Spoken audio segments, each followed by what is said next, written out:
ટમેટાનો soup, ટમેટાનો sauce, ટમેટાનો હે ને જામ, આ ક્યારેય નહીં ખાવાનું. સેવ ટમેટાનું શાક મહેરબાની કરી નહીં ખાવાનું ક્યારેય. લુખા ટમેટા ડેઈલી ખાવાના, ભરપૂર ખાવાના. ટમેટાને લુખા ખાશો ને એટલે લોહી સુધારશે. એ જ ટમેટાને જ્યારે તમે ગરમ કરી નાખો ને એટલે યુરિક એસિડ બની જાય. તમારી ઘરે સંડાસ બાથરૂમ હોય ને એને તમે ગમે એમ સાફ કરો ને એમાં પીળા ડાઘ ન જતા હોય ને, ઘરે દેશી ટમેટા 2-3 લઈ આવો અને એને ગ્રેવી કરી અને થોડીક વાર પાણી નાખીને એને ઉકાળી નાખો અને ઉકાળીને લેટ્રિન બાથરૂમમાં છાંટી દો અને 15-20 મિનિટ પછી એને વોશ કરશો ને એકદમ નીટ એન્ડ ક્લીન. તમારા ગમે એવા દાંત પીળા થઈ ગયા હોય ને તમાકુ ખાઈ ખાઈને, અને દાંત પીળા થઈ ગયા ને કોઈથી સફેદ ન થતા હોય ને, તમે ટમેટાની ગ્રેવીને ઉકાળી ઠંડી થાય ને પછી એમાં બ્રશ બોરી અને એનાથી તમે દાંતને સાફ કરજો, ચોખ્ખા ચણાટ થઈ જાય. જ્યારે ટમેટું ગરમ થાય છે ને એટલે એસિડ બની જાય છે. એ શરીરમાં જ્યાં જ્યાં જાય ને એ સાંધાનો દુખાવો કરે ને કરે. એટલે કોઈ દી છે ને ટમેટાને ગરમ કરીને ખાવાનું નહીં. લુખ્ખું ટમેટું ડેઈલી ખાવાનું. ભલે 100 ગ્રામ, 200 ગ્રામ, 250 ગ્રામ તમે ડેઈલી ખાઓ. એમાં દેશી ટમેટા મળે તો અતિ ઉત્તમ, નહીતર જે ઓલા ટમેટા આવે છે એ પણ ખાઈ શકાય, પણ એની અંદર મીઠું છાંટવાનું નહીં. લુખ્ખા જેટલા ખાવે એટલા ખાવા. ટમેટું ગરમ તમને એમ થાય દાળમાં નાખવું છે તો શું કરવાનું? કટકી કરીને રાખવાનું. દાળ ઉતરી જાય ને પછી પાછળથી નાખી દેવાનું. વઘારમાં ક્યાંય ટમેટું નાખવાનું બહેનોને ખાસ, કારણ કે તમે છે ને ઘરનું રસોડું છો. તમે 100 એક વ્યક્તિ સુધરે ને, એક લેડીઝ સુધરે ને એટલે 100 કુટુંબ સુધરે. આખા ઘરનો આધાર લેડીઝ ઉપર છે. એટલે ક્યારેય છે ને ટમેટાને ગરમ નહીં કરવાનું. ટમેટાને ગરમ કરશો ને એટલે શરીરમાં યુરિક એસિડ વધશે ને વધશે. તમારા હાંધાના દુખાવા થશે જ. અત્યારે બેઠા હોય ને તો ખાલી ચડશે. ઊભા રહેશો ને તો ઊભા તમે નહીં રહો. ઘડીક થાય તો આમ ઘોડાની જેમ ઊભા રહો, ઘડીક થાય તો આમ ઘોડાની જેમ ઊભા રહો. સીધા પગે તમે ઊભા નહીં રહી શકો. ગોઠણ દુખશે, પગ દુખશે, સાંધા દુખશે, કમર દુખશે, હાથ દુખશે. કામ કરતા કરતા ખાલી ચડે. ઘણા બહેનો ગાયું દોતા ભેંસું દોતા થાકી જાય. અને અત્યારની તકલાદી અમુક પેઢી તો રોટલી વણતા થાકી જાય. એવી યુરિક એસિડ ભેગું કરે શરીરમાં. હોટડોગ ને, બર્ગર ને, પીઝા ને, ચાઇનીઝ ને, પંજાબી ને, દાબેલી ને, પફ ને, પાણીપુરી. આપણા બાપ દાદાએ કોઈ દી નામ નહોતા સાંભળ્યા.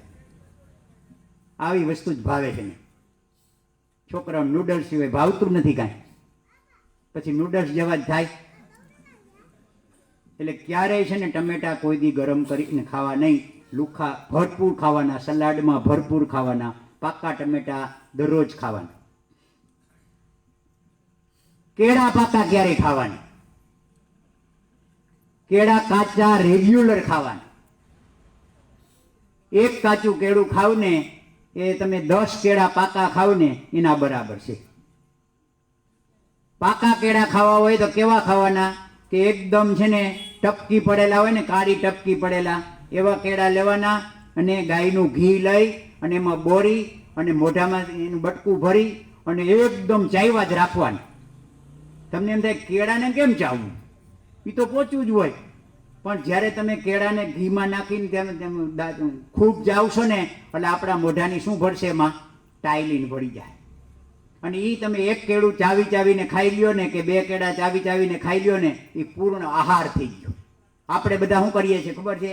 આ ઘી કેળા આવે શિરામણમાં, આ રોટલી ભેગું લઈ ઊંડું કરીને બફ કરીને હેઠું ઉતારી દે.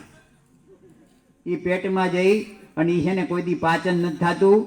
એ કેળું છે ને શરીરમાં ચીપકવાનું કામ કરે છે. એમાં એસિડ ભળે નહીં ને, જ્યારે ટાઇલિન ન ભળે ને એટલે એ કેળું કોઈ દી પાચન ન થાય. એ કેળું કફ જ કરી નાખે. અને કફ કરે ને કાનમાં આવે તો રસી થાય, આંખમાં આવે તો વિઝન જાય, શરીરમાં જ્યાં જ્યાં કફ થાય, હાર્ટમાં આવે તો હાર્ટ એટેક આવે, બ્લડમાં આવે ને તો કોલેસ્ટ્રોલ આવે. એટલે કેળા ખાવા હોય ને તો કાચા કેળા ખાવાના અને એની કટકી કરી અને ખાશો ને એ ઔષધનું કામ કરશે. અને પાકા કેળા ખાવા હોય તો 2 કેળાથી વધારે ખાવા નહીં. અને એ એકદમ ટપકીવાળા અને ગાયના ઘીમાં બોળી અને ખૂબ ચાવીને ખાવાના. એના ભેગી રોટલી ખાવાની, કારણ કે એ પૂર્ણ આહાર છે. કારણ કે જ્યાં સુધી તમે ચાવશો નહીં ને કોઈ પણ વસ્તુ લિક્વિડ સ્વરૂપે અહીંથી નહીં ઉતરે ને ત્યાં સુધી શરીરમાં પાચન થશે નહીં. આપણા શરીરની અંદર કોઈ એવા અવયવ નથી કે જે ભાંગીને ભૂકો થાય. અનાજ જેટલું છે ને, અનાજ છે ને આપણો આહાર જ નથી. આપણો ભગવાને, કૃષ્ણ ભગવાને આપણે 4 પ્રકારના આહાર કીધા છે: વાયુ તત્વ, અગ્નિ તત્વ, જળ તત્વ અને પૃથ્વી તત્વ. વાયુ તત્વમાં પાંદડા, મેથીના પાંદડા, પાલકના પાંદડા, કોથમીના પાંદડા, મૂળાના પાંદડા, આ જે બધા પાન છે ને ખાવા લાયક પાન, 50 જાતના પાન ખાવા લાયક છે, એ વાયુ તત્વમાં આવે. અગ્નિ તત્વમાં સૂર્યથી પાકેલા ફળ બધા. જળ તત્વમાં બધા શાકભાજી આવે અને પૃથ્વી તત્વમાં બધા કંદમૂળ આવે. અનાજ ક્યાંય આવતું જ નથી. છતાં પણ આપણે અનાજ ખાવું હોય ને, અનાજ છે ને પક્ષીઓનો આહાર છે. ભગવાને અનાજ પક્ષીઓ માટે બનાવ્યું છે. એ પક્ષીઓ છે ને આખો દાણો ગળી જાય ને, એનું શરીર આખું કેવું છે? એસિડિક છે. પક્ષી છે ને તાર ઉપર બેસશે ને તો એને શોટ નહીં લાગે, કારણ કે એનું શરીર આખું એસિડિક છે. અને આપણે સામાન્ય તારને અડી જાય ને તો ધડ કરતું હોય ને શરીર આખું ખેદાન મેદાન થઈ જાય. આપણું શરીર આલ્કલાઇન શરીર છે, એટલે આપણે આલ્કલાઇન શરીરની અંદર આલ્કલાઇન આહારની જરૂર છે. હજી તમને આજે નહીં ખ્યાલ આવે કે આલ્કલાઇન એસિડિક કેને કહેવાય એમ. એ જ્યારે તમારા શરીરની અંદર છે ને અનાજ જાય ને, પક્ષીઓ આખો દાણો ગળી જાય ને તો બીજે દી એની ચરકમાં ક્યાંય આખો દાણો નીકળશે નહીં. જ્યારે આપણે છે ને બાફેલા મગ ખાધા હોય ને અને એમાંય ભૂલે ચૂકે એકાદો દાણો ગળી ગયા હોય ને તો બીજે દિવસે લેટ્રિનમાં એવો ને એવો દાણો નીકળે. એ કોઈ ભાંગીને ભૂકો થતો નથી. તમે ગમે એમ શરીરની અંદર ગમે એવું લીંબુ સોડા આપ્યો કે ગમે એવું ઓલો શું કે ઈનો પીઓ કે ઓલું પીઓ, આવું ગમે એ પીઓ ને તોય કોઈ દી છે ને એ બાફેલો મગ છે ને એ પાચન નહીં થાય.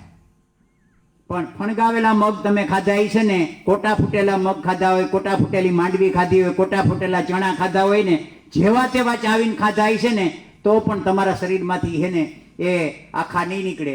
એનું પાચન થઈ જશે અને એમાં પૂરેપૂરી શક્તિ મળશે. એ સજીવ છે. ચણા છે કે મગ છે કે અડદ છે કે કોઈ પણ ઘઉં છે, એને તમે તાવડીમાં ખાલી 2 મિનિટ શેકી અને પછી વાવજો, ઉગશે? ન ઉગે. ગમે એવું જમીન સારી હોય, ગમે એવું પાણી તમે રેગ્યુલર આપો, નહીં ઉગે. શું કામે?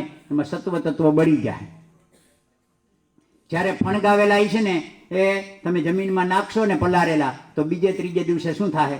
સરસ મજાનું અંકુરિત ફૂટશે. એ સજીવ છે. આપણા શરીરને સજીવ સેલની જરૂર છે, નિર્જીવ સેલની જરૂર નથી. આપણે બધા શું કરીએ છીએ? આપણા શરીરમાં નિર્જીવ સેલ જ પધરાવ્યા રાખીએ છીએ અને નિર્જીવ સેલ નાખી અને શરીરને આખું છે ને નિર્જીવ બનાવી દે છે. બ્લડ જ નિર્જીવ બને છે આખું. એટલે અંકુરિત બધું ખાઈ શકાય. આપણે શું કરી